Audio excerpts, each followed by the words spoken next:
Testing 1 2, testing 1 2.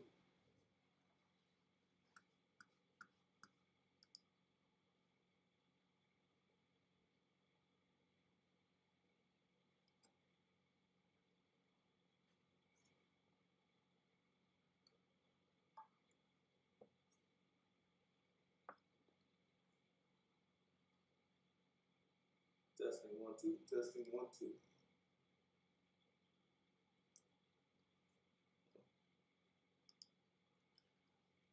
All right, I had to wipe my face a little bit. What's up, everybody? SupremeDecisions here, and today you get an opportunity to see, no warrant, the problem, and understanding exigent circumstances and police power. Now, for me, that's an oxymoron because police don't have any power until there's a crime, and if they attempt to exercise any power prior to, it is a show of authority stop and a violation of their oath. Why? Because their oath is to be in servitude to the public. And when they're not doing that, it then becomes something else. So, you know what? Let's just get into it. The Fourth Amendment protects us against unreasonable searches and seizures. But there are times when police don't need a warrant. And today, I'm going to break down the exceptions, the law, and how courts have justified them. Now, here's the biggest question for you. When can police bypass the warrant requirement, and how can someone defending themselves or a defense attorney challenge those actions? We're going to do a little bit of conversating about that here today. Because what I've learned is most people want to fight, but they honestly believe that they have no win. And that's why I give you the videos I'm giving you. Now, the first part is exigent circumstances. The definition is urgent situations requiring immediate police actions. Now, one of the examples is a hot pursuit or a chase, and that's found under United States v. Santana. Preventing destruction of evidence, that is Kentucky v. King. Emergency aid. Now, I want you to keep that in mind, emergency aid, because in emergency aid, this is also an exception that they'll use under a welfare check. Keep that in mind because I'll talk about that later. It's under Brigham City v. Stewart. Now, defense angle, did the officer truly face an emergency or was it manufactured? Because when you're going into these situations, they have things that they must do prior to. They can't just willy-nilly just run into someone's house. They can't stick their foot in the door and it's okay, because all of these, I use it as the vampire because I watch Sinners, but it's one of those things for me I could do without it. Anyway, understand they must be invited in. Yes, they have to be invited in. They can't invite themselves in. Or they have to get permission to go in because they don't have the ability to interpret what probable cause is, nor have carte blanche on just doing whatever it is they choose to do. Now, one of the things that they also use to kind of, I searched them, but it was incident to arrest. Now, the rules may search the arrestee and the immediate reach area. Say that one more time. Police may search the arrestee and the immediate reach area. The problem is their reach area is limited because their hands are generally cuffed behind their back. So their reach area will only be on their person. These are the caveats. And expansion to the cars will also give you Arizona v. Gant. Oh, and excuse me, the police search and the reach area is Chimmel v. California. Now, defense strategy, prove the search extended beyond the lawful scope. That means if my hands are behind my back, my reach area is limited because I can't do any of these other things, even when we're talking about the context of what's going on. Let's go back. Let me go back a little bit. Most police officers have no idea once you take someone from their conveyance and you go to search their car without a warrant or consent, you lose the exigent circumstance defense for the most part because they are no longer in an area which they could destroy evidence. And if you've been watching me long enough, I actually put up a video from, I forgot, but I put it up about 2 or 3 years ago where suspect threw a gun, allegedly, under a couch. Well, the officer just reached under the couch after he had the suspect handcuffed and outside. What he was supposed to do was secure the area and then go and make sure because he was looking specifically for a gun, didn't know what gun, and didn't know exactly where it was. But because he retrieved it without all that, the gun was then suppressed because he went outside the scope of law. Now, what I'm gonna give you a couple other ones, but I want to do something real quick because exigent circumstances is a hot pursuit or chase of a fleeing felon into a home. I'll say that one more time. A hot pursuit or chase of a fleeing felon into a home. Imminent destruction of evidence. These are things in which once they're outside of your reach, they're losing these opportunities to say, oh, it was part of exigent circumstances why we couldn't get a warrant. Because again, Malloy v. Hogan, they don't know what probable cause is, so they must get a warrant or consent. And the easiest for you to say is, I do not consent, because that cannot be misinterpreted. I do not consent to anything. I do not consent to being here. I do not consent. Always use that because, again, I actually taught my kids that. And my youngest son, he got on my nerves with it because he didn't consent to anything. But anyway, now, imminent risk of safety. Now, here's where a lot of the extra comes in at because this one is used whenever you're talking about shootings. Hearing screams or gunshots inside a home, or that can also be placed into the car. Because remember, a fleeing felon is not someone that is fleeing from a traffic infraction. That's why in Tennessee v. Gardner, once it is imminent is not when someone's running away because their back is to you. You are no longer in danger. But now you have to think, do they have a gun? If they have a gun, the police officers can use imminent danger to the public, which is why you always hear them say when they shoot someone in the back, oh, they had a gun.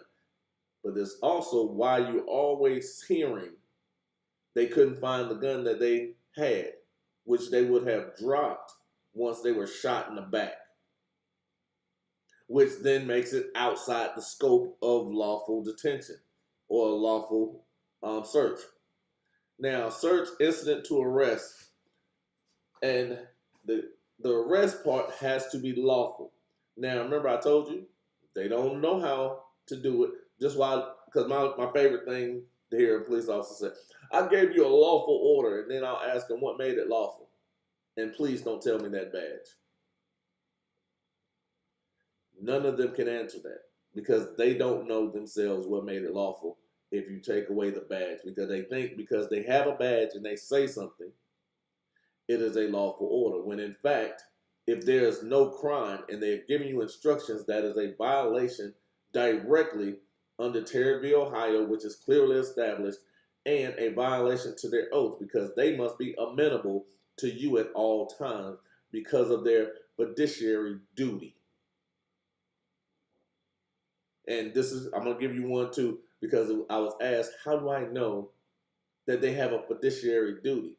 Because there is a contract that they swore an oath to that had to be filed, which required them to have it, which puts them in a position of the fiduciary. Anyway, we're gonna keep rolling because again, I'm gonna get deeper into that as well. Now, incident to arrest: police may search a person and the immediate area around them to prevent access to weapons or destruction of evidence, which is why generally when they give you these lazy ass pat downs, they put you in the back of the car. The problem is now at that point they must get a warrant. If they do not, it is a violation of law, and you can challenge that, and you can also be compensated for that. But it has to be done correctly. Now, the plain view doctrine, this is why they get you out the car, because they want you to keep the doors open and the windows down, because then they can use the plain view doctrine. Me, I've actually kicked my door closed and thrown my keys. I always made sure I had a second set, but I was, because again, I've been doing bad things at certain times in my life. You know, I'm a different man now. But again, I've literally kicked my door closed and threw my keys into a field. But also, again, like I said, had a secondary set of keys where I don't need those. I don't need those keys. I'm going. But they want plain view because if officers are lawfully in the location and see contraband or evidence in plain view, they can seize it without a warrant. Now, here's what they abuse the plain view doctrine. I've watched them say, oh, in plain view, he had this. Well, where was that in plain view? Oh, it was inside the console. Then it's not plain view. My brother was stopped one night and I was in the car and I actually pissed somebody off when I did it. Police officer stops my brother and he's going through the car and he's doing, I'm like, dude, you can't do that. Like, and I kept telling my brother, I said, how about this? I said, did you give him consent to search? He goes, no. I said, dude, get out the car. So now all of a sudden, there's 4 more police cars that come up because I think we were going to play basketball. So when they come up, 2 of them kind of shield me because they're standing in front of me. And I'm still doing this. I'm running my mouth, just running my mouth. So the one guy comes over, he goes, look, man, we were doing this. We're getting ready to let y'all go, you know, but I got to write your brother a ticket for having a knife in the glove compartment. I said, how you going to write him a ticket for a knife in the glove compartment when we were traveling? Like, you can't see that. What are you, Superman? And I said, and if you are, you're doing the wrong job. He didn't like that a whole lot. And he also didn't write my brother the ticket because I told him, I was like, at the end of this, I'm going to tap those pockets because if he don't, I am, because you've accosted me as well. You put me in this badass position because you're being an idiot and you're using a knife to justify something which you couldn't have known unless you did something illegal. So yeah, they roughed me up a little bit, and we were actually on Fort Gordon, so I actually went straight to the base commander because we were actually friends because that's who I was meeting to play ball with. So yeah, just don't worry about it. That one happened because he was actually kicked out of the military. I appreciate that. But the one that wasn't, don't worry about that either because I handled that one as well, but handled that one a little differently. Anyway, now we're talking about consent searches. This is something you should never do. I don't care if you search. Yeah, you do. Because we watch officer after officer after officer after officer after officer after officer plant evidence on people. We had one in Virginia. he planted in over 400 cars. We had one in South Georgia. He planted in 200 that we know of. There was another guy in West Virginia. He planted, what, 300 and some change? And then you had an entire task force in Baltimore that did it in thousands of people's cars. Why would you ever consent? Because consent is when you authorize or voluntarily consent to a search. No warrant is required because they need your permission to search your conveyance when you don't have to give it to them. They need a reason to do it, and it must be valid and lawful. Now, the automobile exception, because vehicles are mobile, police may search a car without a warrant if they have probable cause to believe it contains evidence of a crime. If. Now, what I went back to with Malloy v. Hogan, they don't know what probable cause is, so they still need a warrant. So in order for them to determine what probable cause is, they need someone to tell them what it is. Always understand that. So even with the automobile exception, they don't know what probable cause is, which is why you challenge it. Now, protective sweeps. Limited area search areas where a dangerous person might be hiding, usually during an arrest inside a home. Now, they can't move stuff. They can't open doors. They can't do any. They can look. They cannot open. And this is where the conflict comes in. And this is clearly established.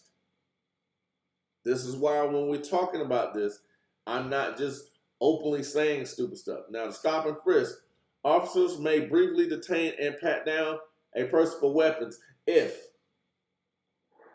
remember, if and or is the biggest words in law, if they have reasonable suspicion that the person is armed and dangerous. They must be able to point. What's that bulge in your pocket? Or you just happy to see me? If not, it is an illegal search. It is clearly established. They'll tell you about a Terry stop while violating a Terry stop. Because, again, not intelligent people, they don't question anything, they don't read, and they don't follow law. They're just following orders. That's it. This is why they do it wrong 2 out of 3 times. Yes, 65% of the arrests that are made are illegal arrests. 65% are illegal arrests. So you think they're out here getting bag out? No, they're just grabbing people because they are generating revenue, because they know most people will bond out, which is why 80% of people that are in our prisoning system or in jail system are there because of bond, not because they've been convicted. So just check that out. Less than 20% of the people that are in our prisoning system have been convicted. Less than 20%. 80% is there because they can't bond out. Let that sink in, because they're generating revenue. Always understand that. Now, the border and checkpoint searches, these are different. Because remember I talked about they're stationary and they are fixed. So you know you're going to them. Which is why the rules are just a little different. However, routine searches at borders and certain checkpoints, which is immigration, DUI, and certain other aspects of it, do not require a warrant, because there's only certain questions they can ask. They have to have an actual meaning for what they're asking those questions for, and the searches cannot be intrusive until they have grounds to do so. They can do an outer sweep, which is a quick look, because they are still under the exact same time constraints of a road block. Always understand that. That's why the border moves faster whenever they're doing those things. Now, community caretaking and emergency aid. Police may enter a home or vehicle without a warrant to render emergency aid. Someone's unconscious or facing a medical emergency. Here's my issue with 90% of that, because they'll sneak in welfare check. Now, there's a young lady that was in Fort Worth, Texas, down in Dallas, on a welfare check. The officer shot her through a window and killed her because her neighbor said, hey, her doors are open and she just had a party a little while ago. They're gone, but I want to make sure that nobody's bothering, because the neighbor didn't want to just be seen going into someone's house at 1 in the morning or 11 o'clock at night, which I get. They my people, but it's 11 o'clock at night in this Texas.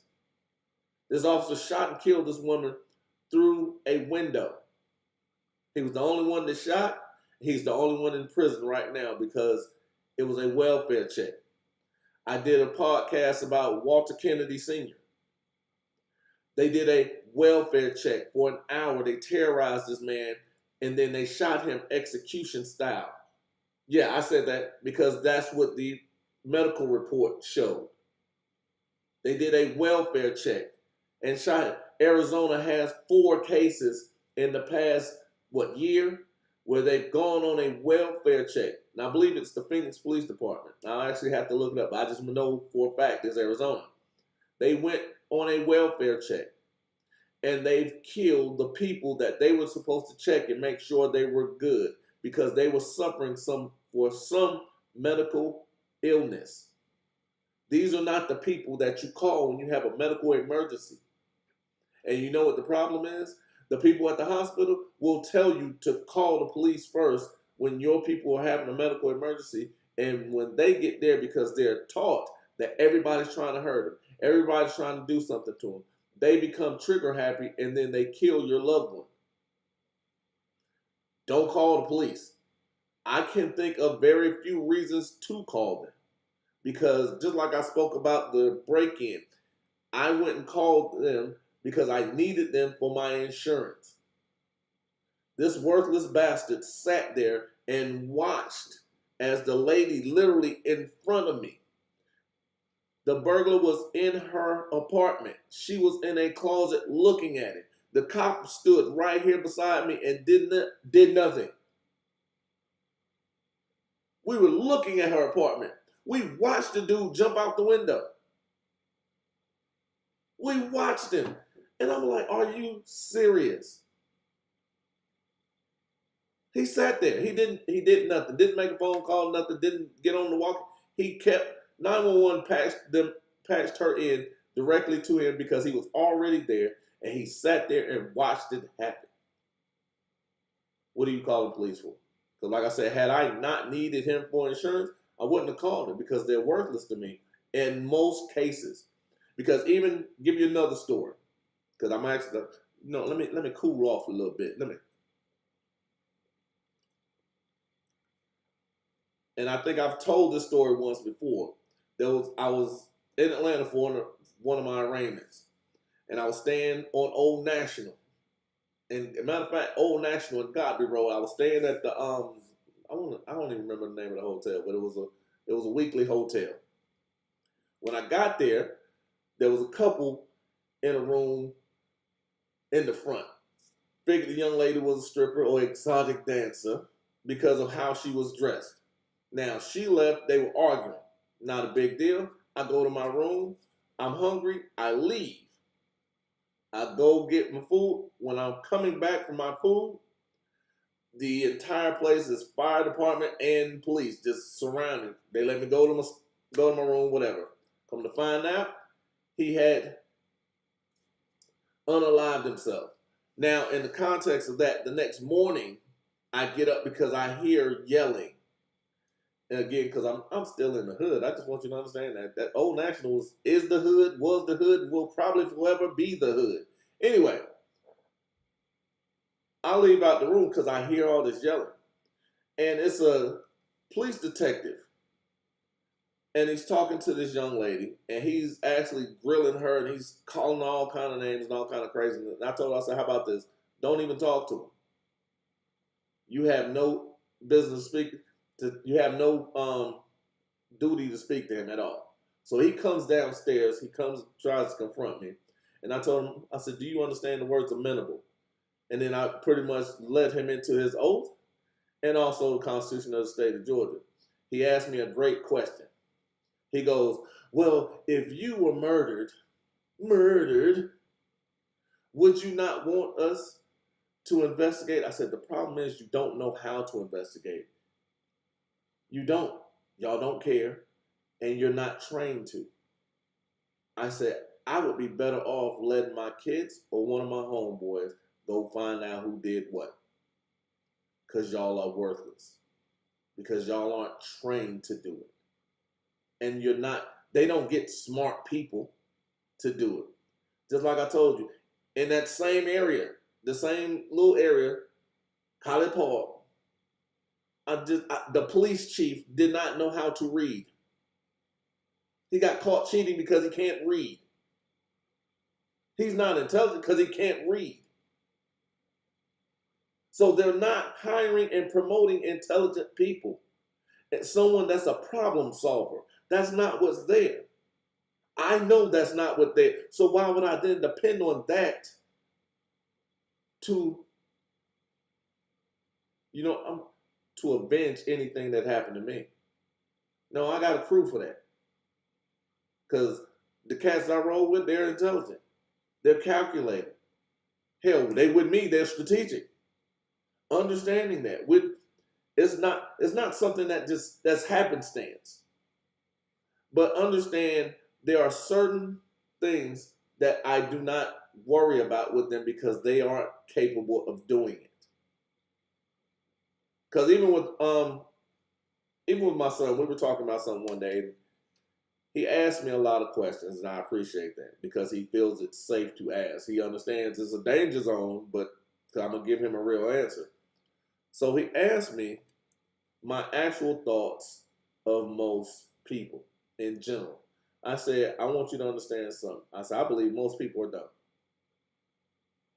No offense to anyone. I just think most people are dumb. Here's why. The context of what we are consuming creates our reality. So the majority of people are consuming trash. So what goes in is the same thing that comes out.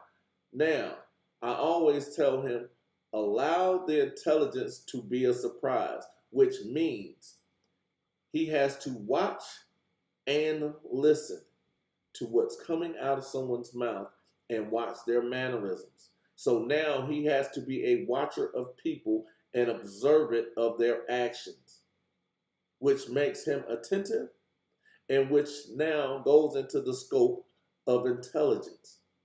He has to use his to allow them to show them if they are the intelligent or just people that run their mouth and talk.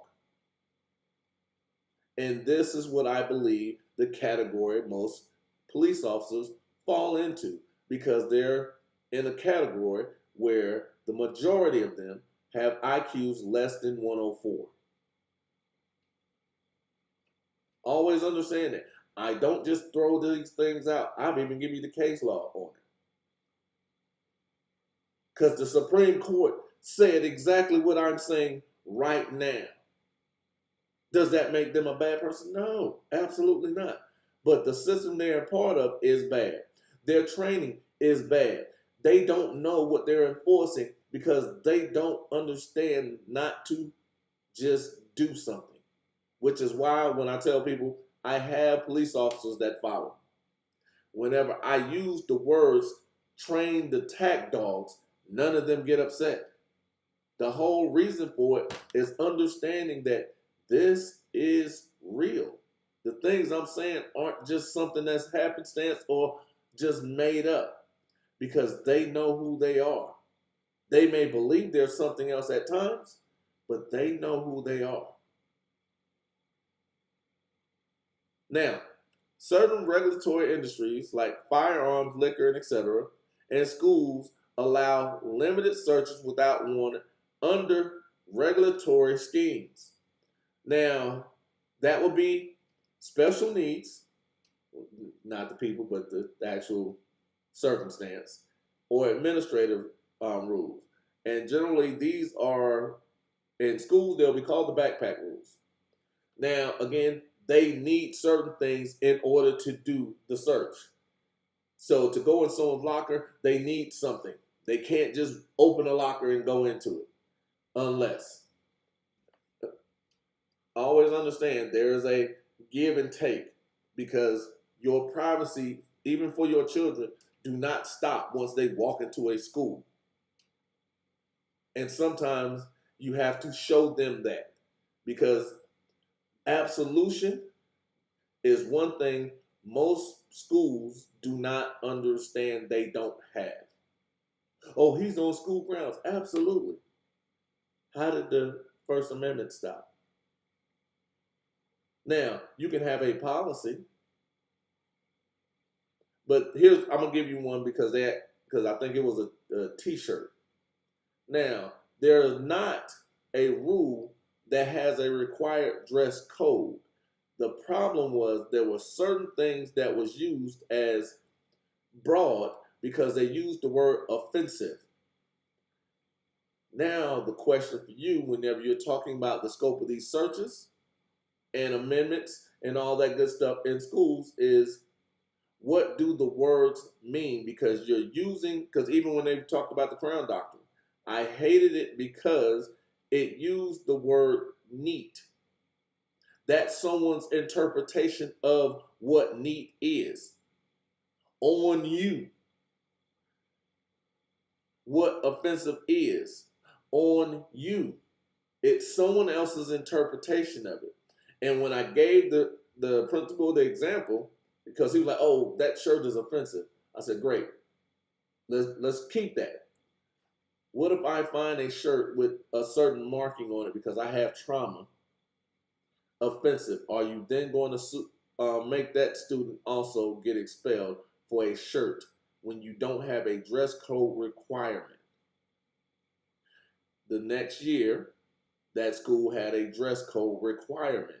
Why? Because my interpretation of offensive can be ran over into something that is non-offensive. And I think it was like a little bear or something. Maybe that bear triggers something in me, and I think it's offensive. Because now you're going into ideologies of other things that have nothing to do with law or the amendment. And it then goes into a violation of one's rights, which opens you up for liability. And these are the things that I talk about, even with the searches from beyond police officers and even school administrators. Why? Because I've dealt with them. Because most people don't understand words have meaning, which is why they allow ebonics in school, because they want to make sure you don't know what's being taught to you and what's being taken from you. Now, the plain view doctrine. Evidence in plain view can be seized if police are lawfully present, which is Horton v. California. The common misuse by police is claiming plain view after illegal entry. That is what I was literally just talking about a few minutes ago when I spoke about they'll now go into someone's conveyance and then start opening the armrest. They'll open the glove compartment. They'll lift up things, lift up your mat when there's no reason for that to be done. And what you can do is attack the lawful presence element, because there is a process and order to everything that you do. And if they don't follow it properly, you can then hold them accountable for it and also get the evidence suppressed. Now, the consent to search is voluntary consent in a major exception, and that's SCHNECKLOTH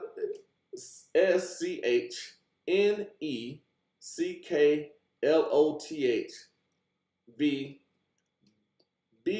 BUSTA Bustamante. Yeah, that's crazy. You know it. If you ask me, I got you. However, voluntary consent should never be given. Issues of authority. Roommates, spouses, and landlords. Now, Even Georgia v. Randolph states at certain aspects there is a defense for that, because just because they have access does not mean they have authority. And defense strategies argue coercion, lack of authority, or invalid consent. Now, they are trained to ask questions that are designed to elicit a yes or no. That yes or no should never be given. You don't mind if I search, do you? Oh, no. Because now that can be interpreted as no, you can't search, or it can be said, no, I don't mind. Your response is, I do not consent to anything. I do not consent to any searches or seizures. I do not consent. I do not consent. I do not consent. I do not consent. I do not consent. And due to the Fifth Amendment and I went blank right now, and the advice of counsel, I choose not to answer this or any further questions. Now, what you've just done is frozen everything. The problem is most people do what I just did and just go completely brain dead and then start yelling. Now, the context is, due to the Fifth Amendment and the advice of counsel, I choose not to answer this or any further questions. No, you do not have consent. I do not consent to any. And then go into it, because the coercion is done because it's by design. Always understand that. It is designed to coerce. Now, vehicle searches and automobile exception. Probable cause allows car searches without a warrant, and that's Carroll v. U.S. Now, at the same time, Carroll v. U.S. gives you a stipulation on what the probable cause is and how it was attained. Now, scope expanded, and that's California v. Acevedo. And this is a contrast to the context of Arizona v. Gant. Always remember I told you, law is subjective because it's based on the subject as well as the exact issue that you're having within that subject. Just because one part of it works does not mean every part of it works, which is why whenever you see these cases being written, they're using excerpts because they're only using the part that matches their situation. Now, the defense strategy: attack probable cause, you can attack the scope, and then you can attack the mobility claim. All of these are forms of attacking. If you notice, that's what I do. I'm telling you that you always have an option for going after what it is that you're trying to get to. Now, you're stopping frisk and plus your protective sweeps. Pat downs for weapons with reasonable suspicion that that person is armed and dangerous, and they must be able to point to that area prior to the pat down, and they're not allowed to go in your pockets. Now, the protective sweep is under Maryland v. BUIE. Don't know how to pronounce that at all. Now, challenge reasonable suspicion or claim sweeps extended limitations, because again, line by line, everything that you do, every part of your life has a process to it. This is why you always, every move has a counter. Every action has an equal and opposite reaction. This is not just science.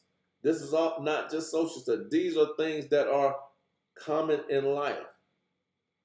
And this is for the people. This is karma. Always understand that. What you're putting out will be reciprocated to you. Always understand that. Everything has a reaction or effect, the cause and the effect. Most people don't like this because they don't know the patterns. They don't know the process. They just know what they were told, and they're executing based on their belief that they're doing the right thing, which makes it horrible for most sheikhs, which makes this, what I do, one of the things that helps you stay protected. Now, special need and border searches.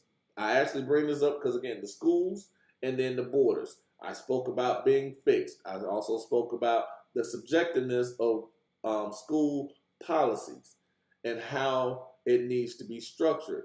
Now, School searches, the process is in New Jersey v. TLO. Now, the borders, no warrant requirement is US v. Ramsey. DUI checkpoints is Michigan v. Sitz.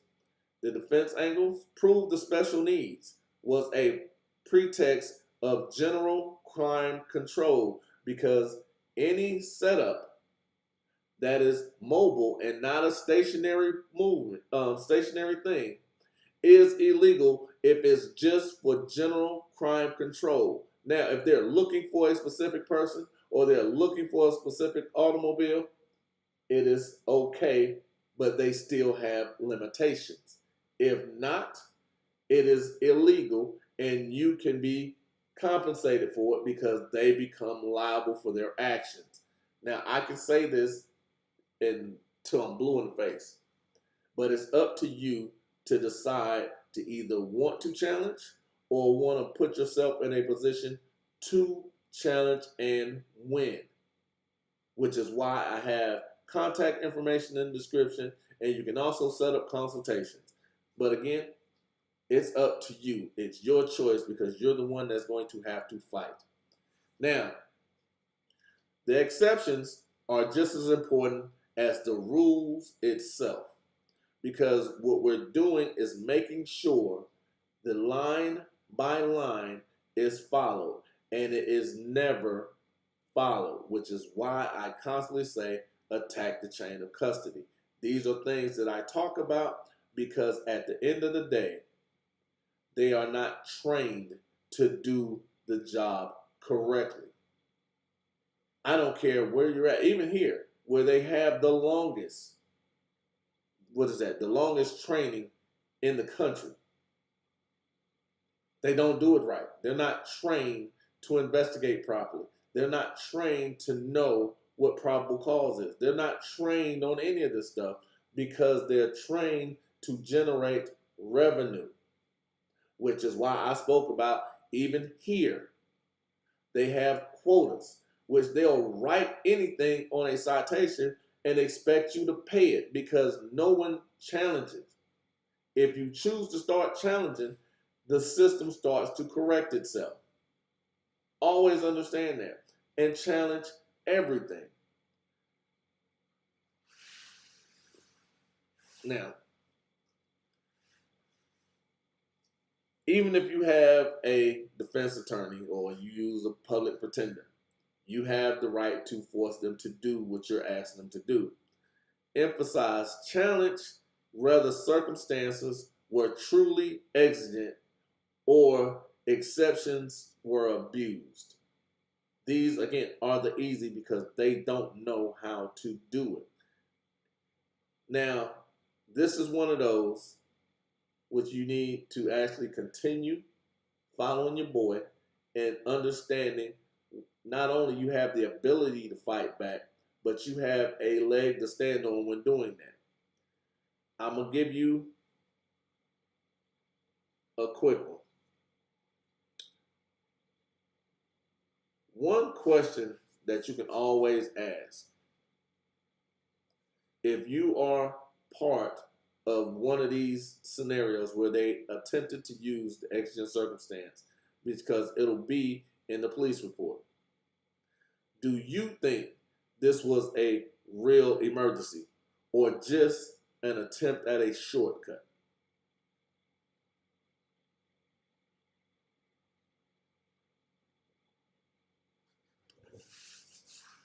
This is Supreme, and I'll see you guys